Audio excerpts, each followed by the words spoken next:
আল্লাহর হাবিব বলেন, যে উম্মতের ওপর হজ ফরজ হয়ে গিয়েছে, হজ ফরজ হওয়ার পর যদি বান্দা হজ না করে যদি বান্দা দুনিয়া থেকে বিদায় নিয়ে চলে যায়, আল্লাহর হাবিব জানায়া দেন, এই উম্মতেরা তোমরা শুনে রাখো, মাল্লাম ইয়ামনাহু মিনাল হজ্জি হাজ্জাতুন যাহিরাতুন আও সুলতানুন জাইর, যে উম্মতের হজ করার মতো টাকা আছে, সম্পদ আছে, হজের সময় হয়ে গিয়েছে, ওই ব্যক্তির কাছে হজ করার মতো টাকা আছে, সম্পদ আছে, ওই বান্দার যদি কোনো রোগ হয়ে না থাকে, বলে কেমন রোগ? যে রোগের দ্বারা সে হজ করতে পারবে না, যেই রোগের দ্বারা হজ করতে গেলে সে যাইতে পথের মধ্যে মারা যাইতে পারে, 1 নাম্বার শর্ত। 2 নাম্বার, সে যেই দেশে আছে ওই দেশের বাদশা যদি জালেম হয়ে থাকে, হজ করতে যদি মুসলমানদেরকে না দেয়, তাহলে সে হজ না করে থাকতে পারবে। আর যদি এই 2 কারণ না হয়, বান্দার কোনো রোগ নাই, জালেম বাদশাও নাই, সে হজ করতে পারবে, তার সম্পদ আছে, এই 2 কারণ না থাকলে ওই বান্দা যদি হজ নাও করে, হজ যদি না করে, আল্লাহ তাআলা হাবিব বলেন, ফামাতা ওয়ালাম ইয়াহুজ্জ ফালইয়ামুত ইনশাআ ইয়াহুদিয়্যাও ওয়া ইনশাআ নাসরানিয়্যা। আল্লাহর হাবিব বলেন, এই 2 সমস্যা যার ভিতরে নাই, তার কোনো রোগ নাই, ওই যেই দেশে বসবাস করে ওই দেশের বাদশাহ জালেম না, এই 2 কারণ না থাকার পরেও বান্দার সম্পদ আছে হজ করার মতো, কিন্তু বান্দা হজ করলো না, আল্লাহর হাবিব বলেন, ওই বান্দা যদি দুনিয়া থেকে মারা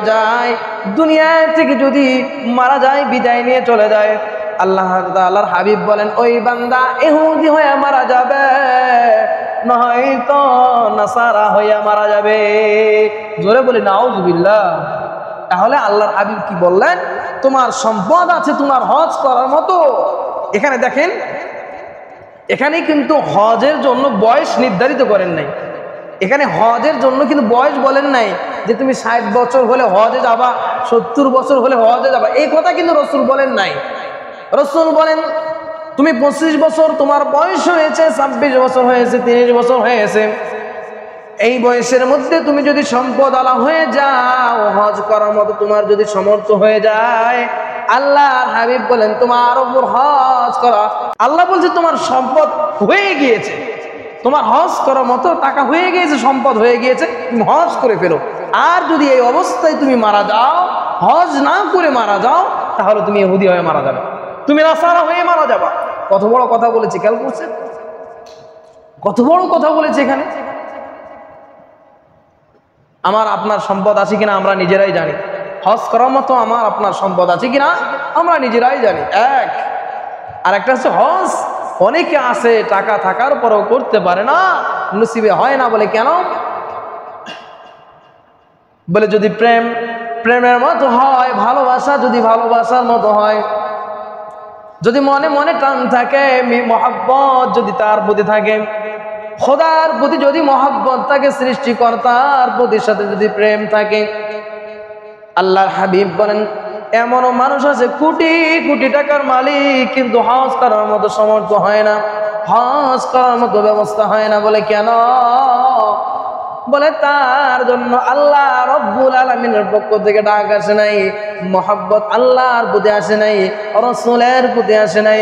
যদি মহব্বত থাকে দিলে, কারো যদি খাস অন্তরে নিয়ত থাকে এবং যদি প্রেম থাকে, মহব্বত থাকে মুহাম্মদুর রাসূলুল্লাহ সাল্লাল্লাহু আলাইহি সাল্লামের প্রতি, কারো যদি প্রেম থাকে, যদি ভালোবাসা থাকে, সেই পয়গম্বরের প্রতি, রবের প্রতি যার প্রেম থাকবে, বলে প্রেম এমন জিনিস, ভালোবাসা খোদার প্রতি এমন জিনিস।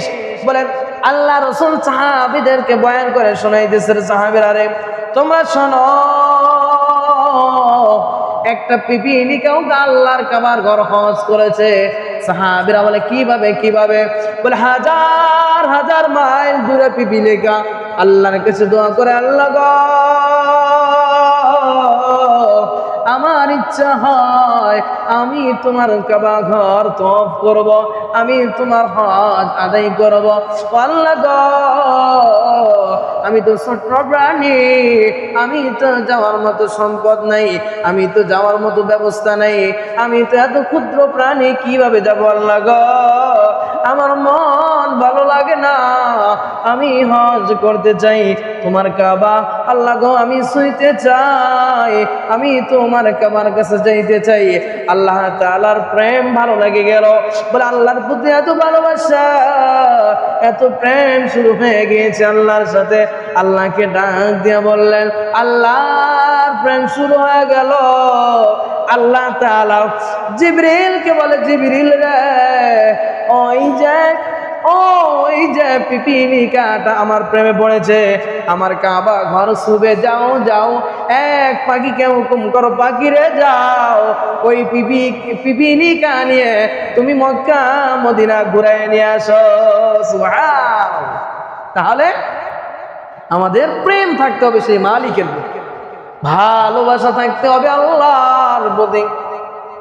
যদি বান্দা আল্লাহকে জান প্রাণ দিয়ে ভালোবাসতে পারে, নবীর প্রেমে যদি পাগল হইতে পারে, যদি আল্লাহর হাবিবের প্রতি পাগল হইতে পারে, যদি কবরটা জিয়ারত করতে পারে, আল্লাহর হাবিব বলেন যে মহব্বত নিয়ে আমার কবর জিয়ারত করবে, আল্লাহকে রাজি খুশি করার জন্য আমার কবরটা জিয়ারত করবে। এই উম্মতরা তোমরা শুনে নাও, যে উম্মতটা আমার কবর জিয়ারত করবে আল্লাহকে রাজি খুশি করার জন্য, আমার প্রেমে পড়ে যারা কবরটা জিয়ারত করবে, উম্মত তোমরা শুনে নাও, ওই উম্মতকে জান্নাতে নিয়ে যাওয়ার জন্য আল্লাহ তাআলা আমার উপর জিম্মাদারি করে দিয়েছে। সুবহানাল্লাহ।